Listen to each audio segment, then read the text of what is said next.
ഒരു ഞായറാഴ്ച ഉച്ചയ്ക്ക് വീട്ടിൽ ബോറടിച്ചിരുന്നപ്പോഴാണ് മോൻ വന്ന് പറയുന്നത്, ഉമ്മി നമുക്കൊന്ന് പുറത്തു പോയി വന്നാലോ എന്ന്.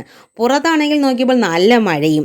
പിന്നെ ഞാൻ ആലോചിച്ച് അനിയനെ ഒന്ന് വിളിച്ച് നോക്കാമെന്ന്. അനിയൻ ഫ്രീ ആണെന്ന് പറഞ്ഞപ്പോൾ നേരെ വിട്ടു. ദൂരോട്ടൊന്നുമല്ല കേട്ടോ, നമ്മുടെ സ്വന്തം ട്രിവാൻഡ്രം ലുലു മാളിലോട്ട്. ലുലു മാളിലാണെങ്കിൽ അറിയാലോ, അവിടെയും ഇവിടെയും നോക്കി നിന്നാൽ തന്നെ സമയം പോകുന്നത് അറിയില്ല. കുട്ടികൾക്കാണെങ്കിൽ അവിടെ മതി. പോകാൻ നേരമായപ്പോൾ കുക്കുവിനെ കണ്ടില്ല. നല്ല ക്രൗഡും ഉണ്ടായിരുന്നു. അതിലൂടെ ഒന്ന് കണ്ണോടിച്ചപ്പോഴാണ് പുറകിൽ നിന്നൊരു വിളി, ഉമ്മി ഞാൻ ഇവിടെ ഉണ്ടേ എന്ന് പറഞ്ഞു. ഞാൻ നോക്കിയപ്പോഴത്തേക്കാണ് ഈ കുക്കു ഒരു കുറച്ച് ടൂൾസുമായി നിൽക്കുന്ന ആളിൻ്റെ ഇടയിൽ നിൽക്കുന്നു. ആ ടൂൾസ് ഉപയോഗിച്ച് അവർ എന്തോ ഒരു വെറൈറ്റിയുടെ ഡെസർട്ട് ഉണ്ടാക്കുന്നതാണ് ഞാൻ കണ്ടത്.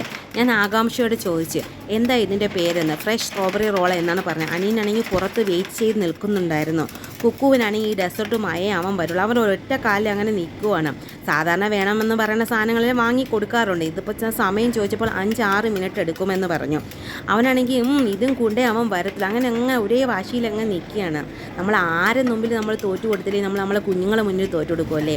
അതാണ് അതിൻ്റെ ഒരു ഇതെന്ന് പറയുന്നത്. അതായത് ആ വീട് എന്തെന്ന് എനിക്ക് കിട്ടുന്നില്ല. എന്താണെന്ന് നിങ്ങളതൊന്നൊരു കമൻ്റ് ആക്കുക കേട്ടോ. പക്ഷേ അതൊന്ന് കഴിച്ച് നോക്കി കേട്ടോ. അത് ഒരു വെറൈറ്റി ഒരു ഡെസേർട്ടായിരുന്നു അത്.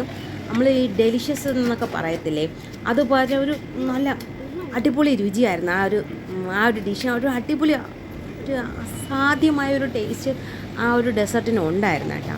അപ്പോൾ ഇത്രയൊക്കെ ഉള്ളൂ. ടാറ്റാ, ബായ്. എല്ലാവർക്കും നല്ലൊരു ഗുഡ് ആശംസിക്കുന്നു.